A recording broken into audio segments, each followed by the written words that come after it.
आज की हमारी इस वीडियो का टॉपिक है capacity level and overhead absorption base.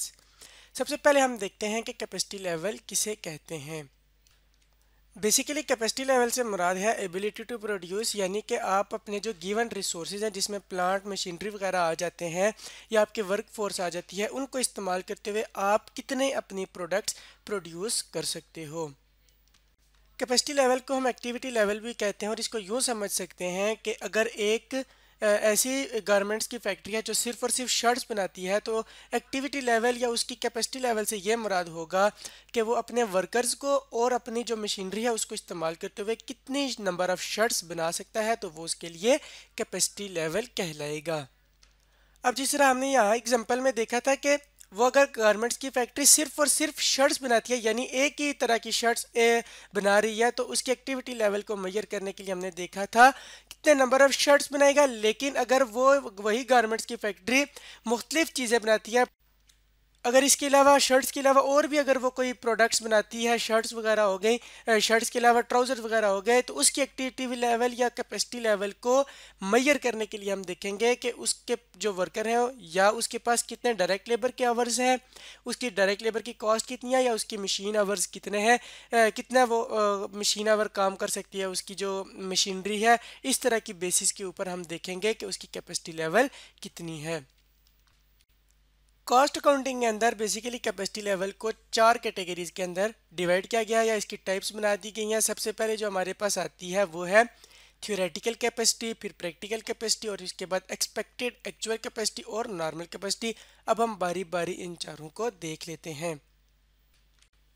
अब अगर हम इसी गारमेंट्स फैक्ट्री की एग्जांपल को कंटिन्यू करते हुए थ्योरेटिकल कैपेसिटी को देखें, तो इससे ये मुराद है कि ये ऐसा कैपेसिटी लेवल होगा कि जिसके ऊपर वो 100% अपने टाइम को यूटिलाइज करेगा। इसका मतलब ये है कि उसके जो लेबर या उसकी जो मशीन आवर्स है उनको 100% वो इस्तेमाल करे, तो वो कितनी नंबर ऑफ़ शर्ट्स, ट्राउज़र्स या इस तरह की जो प्रोडक्ट है, अपनी जो प्रोडक्ट्स हैं वो बना सकता है। इसके अंदर बेसिकली क्या हो रहा होता है, इसके अंदर ये हो रहा होता है कि इसके अंदर आप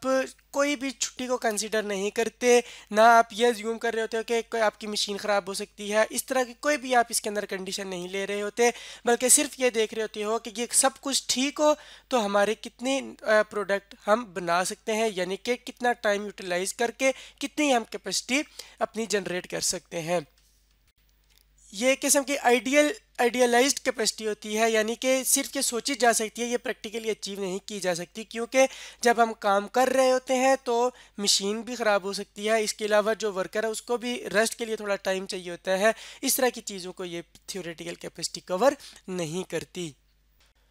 अब प्रैक्टिकल कैपेसिटी ऐसी कैपेसिटी लेवल है या ऐसे नंबर ऑफ आउटपुट की बात को हो रही होती है कि जो maximum capacity level under efficient condition वो अचीव कर सकता है, यानी कि वो अपनी जो प्रोडक्ट है उसको बनाने के लिए एफिशिएंट कंडीशन अगर उसको दी जाए तो वो कितनी अपनी जो आउटपुट है वो जनरेट कर सकता है, तो ये वाली कैपेसिटी लेवल कहलाएगी। यानी यहाँ पे उसको ये अलाउंस दिया जाता है कि यार आप का जो मशीन है वो भी ख़राब हो सकती है, इसके अलावा उसके लिए अगर रेस्ट का टाइम चाहिए या उसके अलावा मशीन के अंदर कोई ऑयलिंग वगैरह करनी है उसके लिए भी टाइम निकाल के फिर देखा जा सकता है जाता है प्रैक्टिकल कैपेसिटी के अंदर कि कितने नंबर ऑफ़ आउटपुट या जो उसकी एक्टिविटी है वो अचीव की जा सकती है। अगर हम इन दो को कंपेयर करें तो इस तरह कर सकते हैं कि 100% टाइम यूटिलाइजेशन का मतलब ये था कि वो जो गारमेंट फैक्ट्री है वो अगर अपने इन मशीन्स को और लेबर्स को इस्तेमाल करे और वो देखे कि वो तकरीबन एक महीने के अंदर 1000 शर्ट्स बना सकती है। उसके अंदर क्या था, उसके अंदर उनको कोई भी अलाउंस वगैरह नहीं दिया जाता था रेस्ट वगैरह के लिए, लेकिन प्रैक्टिकल कैपेसिटी जब उसने कैलकुलेट की तो उसने कहा कि इनकी मशीन भी ख़राब हो सकती है, इनको कुछ और आगे पीछे भी थोड़ा उठना बैठना पड़ता है, उसके लिए इनको टाइम रिक्वायर्ड होता है, तो लिहाजा ये 1000 शर्ट्स नहीं बना सकते, ये सिर्फ और सिर्फ 800 शर्ट्स बना सकते हैं। तो वो जो 800 शर्ट का लेवल आएगा वो प्रैक्टिकल कैपेसिटी कहलाएगा। अब अगर एक्सपेक्टेड एक्चुअल कैपेसिटी की बात करें तो यह ऐसा एक्टिविटी लेवल होता है जो ड्यूरिंग द अकाउंटिंग ईयर उस कंपनी ने अटेन करना होता है या अचीव करना होता है। बेसिकली ये मार्केट डिमांड को देख के ये वाला expected actual capacity level set किया जाता है। लेट्स सपोज अगर उसकी मार्केट में डिमांड थी कि वो सिर्फ और सिर्फ जो है 500 शर्ट्स अगले इस आने वाले अकाउंटिंग ईयर में या अकाउंटिंग पीरियड में बेच सकता है, तो इस केस में इसकी जो होगी एक्सपेक्टेड एक्चुअल कैपेसिटी वो सिर्फ और सिर्फ 500 शर्ट्स ही होंगी। अब अगर बात करें नॉर्मल कैपेसिटी की, तो ये एवरेज होता है of expected actual capacity over number of year, यानी कि ये जो हमने ऊपर कैलकुलेट की थी कि हमारी डिमांड कितनी होगी इस पूरे साल में या अकाउंटिंग पीरियड के अंदर 500 शर्ट्स, तो ये अब नॉर्मल कैपेसिटी क्या करेगा, नॉर्मल कैपेसिटी कहेगा कि ये ओवर नंबर ऑफ ईयर यानी आने वाले जो वक्त होगा उसके अंदर ये कितनी नंबर ऑफ शर्ट्स बनाएगा। लेट्स सपोज हम कहते हैं कि जी ये जो हमारा आने वाला साल है इसके अंदर हमारी सिर्फ महीना है, इसके अंदर सिर्फ 500 शर्ट बनेंगे, उसके अगले में 600, उसके अगले में 700 और उसके अगले में 800। तो हम ये कह सकते हैं कि जो हमारी ऑन एवरेज जो हर साल हमारी बनेगी इन्वेंट्री वो कितने बनेगी, हमारी इन्वेंट्री बनेगी लेट्स सपोज 700 शर्ट्स की जो इसने प्रोड्यूस करनी है। तो ये इसकी क्या कहलाएगी, नॉर्मल कैपेसिटी। यानी कि ये जो सीजनल इफेक्ट होता है कि सीजन की वजह से डिमांड में इंक्रीज डिक्रीज आता है, उसको कवर करने के लिए नॉर्मल कैपेसिटी को बेसिकली इस्तेमाल किया जाता है। अब हम कैपेसिटी लेवल को इसलिए स्टडी कर रहे होते हैं, बेसिकली जो हमारा फिक्स्ड फैक्ट्री ओवरहेड की कॉस्ट होती है वो इन सब के लिए सेम रहती है। अगर जितने 1000 शर्ट्स बनाए, 800, 500 या 700 जितने नंबर ऑफ शर्ट्स बनाए, हमारा जो फिक्स्ड फैक्ट्री ओवरहेड की कॉस्ट है वो सेम रहेगी। लेकिन जो वेरिएबल फैक्ट्री ओवरहेड की कॉस्ट होगी वो डिफरेंट होगी हर एक के लिए, क्योंकि नंबर ऑफ आउटपुट चेंज हो रहा होगा। तो एक्सपेक्टेड एक्चुअल कैपेसिटी को बेसिकली बेस बनाया जाता है नॉर्मली, और इसकी बेसिस के ऊपर ही जो वेरिएबल फैक्ट्री ओवरहेड की कॉस्ट है उसको सेट किया जाता है, और जो नॉर्मल कैपेसिटी जो अचीव कर रहा होता है वो अपने साल के दौरान इसको उसके ऊपर एडजस्ट कर रहा होता है। बेसिकली ये कॉस्ट कैलकुलेशन की पर्पस के लिए यूज हो रहे होते हैं। अब अगर हम बात करें ओवरहेड अब्जॉर्प्शन बेस की, तो ये हमारे पास एक ऐसा प्रोसेस होता है कि जिसके तहत जो ओवरहेड की कॉस्ट है उसको इंक्लूड किया जाता है टोटल कॉस्ट ऑफ प्रोडक्ट में। तो इसके लिए हमने पिछले वीडियोस के अंदर देखा था कि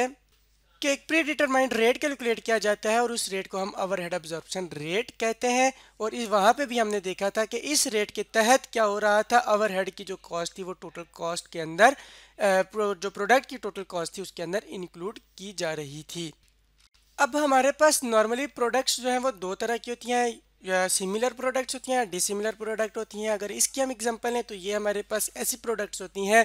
जो हर लिहाज से एक जैसी होती हैं। अगर हम बात करें एक शुगर मिल्क की, तो जो भी शुगर बन रही होगी, चाहे पहले नंबर वाले थैले के अंदर हो या आखिरी नंबर ऑफ थैला हो उसके अंदर हो, तो तमाम की तमाम जो शुगर है वो एक ही तरह की होगी, तो ये सिमिलर प्रोडक्ट होगी। लेकिन अगर डिसिमिलर प्रोडक्ट की बात करें तो यहाँ पे हम देखते हैं कि अगर हमारे पास एक फर्नीचर फैक्ट्री है तो उसके अंदर डिफरेंट तरह का फर्नीचर प्रोड्यूस हो रहा है, तो वो डिसिमिलर प्रोडक्ट हैं। अब बेसिकली हमारा यहाँ पे मकसद ये है कि रेट को कैलकुलेट करना। तो रेट अगर हमारे पास सिमिलर प्रोडक्ट है तो हम सिमिलर प्रोडक्ट के केस में रेट को कैलकुलेट करने के लिए नंबर ऑफ यूनिट प्रोड्यूस को जो है वो बेस बनाते हैं और उसको उसके तहत हम ओवरहेड रेट को इस्तेमाल करते हैं। यानी कि जो टोटल कॉस्ट होती है उसको डिवाइड किया जाता है ओवरहेड अब्जॉर्प्शन रेट से, जिस तरह हमने पिछली वीडियोस के अंदर देखा था। लेकिन अगर हमारे पास डिसिमिलर प्रोडक्ट हो तो उस केस में क्या किया जाता है, जिस तरह मैंने यहाँ पे शो कर दिया कि ओवरहेड अब्जॉर्प्शन रेट बराबर हो जाएगा total overhead cost divided by number of units के, तो वो सिमिलर प्रोडक्ट के केस में होगा। अब अगर हमारे पास डिसिमिलर प्रोडक्ट हो, यानी कि अगर एक फर्नीचर फैक्ट्री है वहाँ पे सोफ़ा बेड इस तरह की चीज़ें बन रही हैं, तो उसके लिए क्या किया जाएगा, उसके लिए ओवरहेड रेट को कैलकुलेट करने के लिए हम डिवाइड करेंगे टोटल ओवरहेड की कॉस्ट जो उस डिपार्टमेंट के अंदर है जहाँ पे वो सोफ़ा वगैरह बन रहा है उसकी डिवाइडेड बाय अब्जॉर्प्शन बेस के ऊपर। अब बात करते हैं कि ये अब्जॉर्प्शन बेस से क्या मुराद है। अब्जॉर्प्शन बेस एक ऐसा बेस होती है जिसको इस्तेमाल करते हुए appropriate share of factory overhead जो है वो चार्ज किया जाता है प्रोडक्ट के ऊपर। अब इसको समझने के लिए हम ये कहते हैं कि अगर एक फर्नीचर फैक्ट्री की ही एग्जांपल कंटिन्यू करते हैं और देखते हैं कि अगर वहाँ पे बेड, सोफ़ा और टेबल्स बन रहे हैं, तो जो सिर्फ टेबल, अगर जब हम टेबल वाले डिपार्टमेंट में जाएंगे तो टोटल फैक्ट्री की कॉस्ट जो है वो टेबल को किस तरीके से चार्ज करनी है उसकी जो बेस बताएगा वो अब्जॉर्प्शन बेस बताएगा। इसी तरीके से जो हमारे पास सोफ़ा बन रहा है या बेड बन रहा है उसके लिए भी अब्जॉर्प्शन बेस को यूज़ करेंगे, जो फैक्ट्री की टोटल फैक्ट्री ओवरहेड की कॉस्ट है उसको, ताकि सिर्फ सोफ़े के ऊपर या बेड के ऊपर ही चार्ज किया जा सके। यानी कि उसका वो ऐसा हिस्सा जो उसके ऊपर चार्ज होने वाला हो वही उसके ऊपर चार्ज हो। तो ये जो चीज़ हमें बताता है वो अब्जॉर्प्शन बेस बताती है। अब कॉस्ट अकाउंटिंग के अंदर 5 तरह की अब्जॉर्प्शन बेसिस यूज़ की जाती हैं। Direct labour cost, direct labour के आवर्स और मशीन आवर्स और डायरेक्ट मटेरियल की कॉस्ट को और प्राइम कॉस्ट को इस्तेमाल किया जाता है। जिस तरह हमने पहले फार्मूला देखा था कि टोटल ओवरहेड की कॉस्ट को डिवाइड कर देते हैं नंबर ऑफ यूनिट। ये कब था? सिमिलर प्रोडक्ट के केस में। लेकिन डिसिमिलर प्रोडक्ट में जहाँ पे ये बेसिस यूज़ हो रही होंगी तो उसके लिए ओवरहेड की कॉस्ट को किस तरीके से चार्ज किया जाएगा? टोटल ओवरहेड की जो कॉस्ट होगी उसको डिवाइड कर दिया जाएगा अब्जॉर्प्शन बेस से। अगर डायरेक्ट मटेरियल की कॉस्ट को बेस बनाया है और तो हम यहाँ पे डायरेक्ट मटेरियल की कॉस्ट को लेंगे, अगर आवर्स को बनाया तो यहाँ पे डायरेक्ट लेबर के आवर्स आ जाएंगे। इसी तरीके से अगर मशीन आवर्स है तो मशीन आवर्स को, और अगर डायरेक्ट लेबर मटेरियल की कॉस्ट को बनाया है तो यहाँ पे डायरेक्ट मटेरियल की कॉस्ट आ जाएगी। और इसी तरीके से प्राइम कॉस्ट को अगर बनाया तो वो यहाँ पे प्राइम कॉस्ट आ जाएगी। प्राइम कॉस्ट जिस तरह हम जानते हैं कि क्या होती है, डायरेक्ट मटेरियल की कॉस्ट प्लस डायरेक्ट लेबर की जो कॉस्ट है वो किसके बराबर होती है? प्राइम कॉस्ट के। अब अगर फर्नीचर फैक्ट्री के अंदर सोफ़ा बन रहा है तो हो सकता है कि वो ये कहे कि जी जो डायरेक्ट लेबर के आवर्स हैं मैं उनकी बेसिस के ऊपर सोफ़े को ओवरहेड की कॉस्ट चार्ज करूंगा, तो वो सोफ़े के लिए अब्जॉर्प्शन बेस को डायरेक्ट लेबर आवर बना सकता है। अब अगर कहते हैं कि जी मेरा जो बेड है वो ट्रू रिप्रेजेंटेटिव या अप्रोप्रिएट शेयर फैक्ट्री ओवरहेड का कब चार्ज होगा? जब मैं बेड को प्राइम कॉस्ट की बेसिस के ऊपर ओवरहेड की कॉस्ट चार्ज करूंगा, तो वो बेड कैलकुलेट करने के लिए प्राइम कॉस्ट को भी बेस बना सकता है। इसी तरीके से अगर वो टेबल बना रहा है तो वो ये कहता है कि यार जो मेरे मशीन के आवर्स इस्तेमाल हो रहे हैं टेबल बनाने के ऊपर, तो उसकी बेसिस के ऊपर जो मेरी फैक्ट्री ओवरहेड की कॉस्ट है वो अच्छे से या अप्रोप्रिएट शेयर चार्ज होगा प्रोडक्ट को, तो वो टेबल बनाने के लिए मशीन आवर्स को भी अपनी ओवरहेड की कॉस्ट को एलोकेट करने के लिए यूज़ कर सकता है।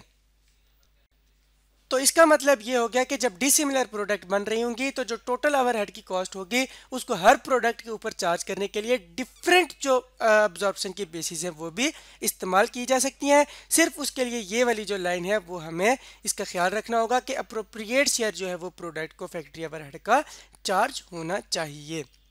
तो आज की इस वीडियो के अंदर हमने सीखा कि कैपेसिटी लेवल क्या होता है और ओवरहेड अब्जॉर्प्शन बेसिस क्या होती हैं।